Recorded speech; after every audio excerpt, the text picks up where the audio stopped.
بسم اللہ الرحمن الرحیم۔ موجودہ دور میں انٹرنیٹ، سوشل میڈیا اور ڈیجیٹل آلات جیسے موبائل اور ڈیجیٹل گیمز وغیرہ نے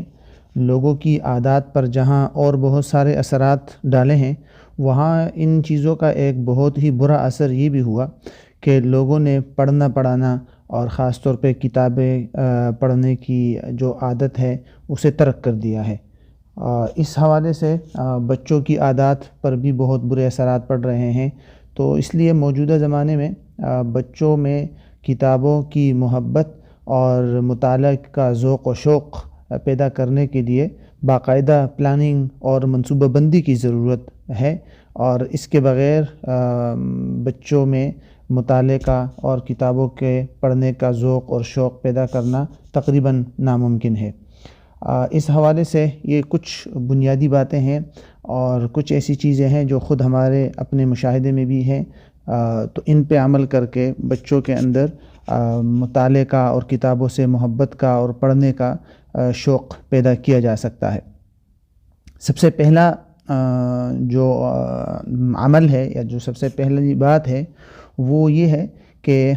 والد یا جو بھی نگران ہے بچے کا، وہ اپنے عمل سے بچے کے لیے نمونہ بنے۔ یعنی اپنے بچوں کو کتابوں سے محبت کرنے کے لیے سب سے بہترین طریقہ ہی یہی ہے کہ آپ خود پڑھیں۔ جب آپ اپنے بچوں کے سامنے کتابیں پڑھیں گے تو وہ آپ کی تقلید کریں گے، کیونکہ بچہ آہستہ آہستہ والدین کو اور بڑوں کو دیکھ کر ہی چیزیں سیکھتا ہے، تو وہ آہستہ آہستہ کتابوں کی خوشبو اور الفاظ کے جادو کو محسوس کریں گے، اور جب وہ ایسے ہی گھر میں رہیں گے جہاں والدین کتابوں کو پسند کرتے ہیں، پڑھتے ہیں، تو یہ عادات بچوں کے اندر خود بخود پروان چڑھے گی۔ یہ سب سے اہم اور بنیادی اور سب سے پہلا قدم ہے۔ دوسرا قدم یا جو دوسری اہم بات ہے وہ ہے لائبریریوں کا، مختلف مکتبوں کا دورہ کرنا، کہ بچوں کو مختلف پبلک لائبریریوں میں یا کتابوں کی جو نمائشیں لگتی ہیں وہاں لے جانا، اور ان کو وہ کتاب منتخب کرنے کی بچوں کو اجازت دینا جو بچوں کو دلچسپی کی کتاب ہو، پھر اسی طرح بچوں کے ساتھ مل کر اس کتاب کو پڑھنا بچوں کے لیے، یہ ساری چیزیں بچوں کو پڑھنے میں مزید دلچسپی پیدا کرتی ہے اور ان کے ذہن اور تخیل کو علم کے نئے جہاں میں لے جاتی ہیں۔ تو یہ دوسرا مرحلہ ہے۔ جو تیسرا اہم عمل ہے یا جو تیسرا قدم ہے وہ ہے کہ جو کچھ پڑھا ہے اس پر بچوں کے ساتھ گفتگو کرے۔ جب آپ بچے کے ساتھ کوئی کہانی یا کتاب مکمل کرتے ہیں تو اس کے ساتھ اس پر بات چیت کرے کہ مثلاً اس بچے کا اس کتاب میں یا اس کہانی میں پسندیدہ حصہ کیا تھا، یا جو کچھ بچے نے پڑھا اس کا خلاصہ کیا ہے۔ یہ بات چیت بچوں کو مزید پڑھنے کی ترغیب دیتی ہے اور بچے کے اندر اظہار خیال اور تنقیدی سوچ کی صلاحیت بھی بڑھاتی ہے۔ چوتھی چیز جو اپنی جگہ ایک اہم ہے وہ یہ ہے کہ بچوں کے لیے گھر کے اندر کتابیں رکھنے یا مطالعہ کرنے کے لیے ایک جگہ بنائی ہے، ایک مخصوص جگہ ہو جہاں ایک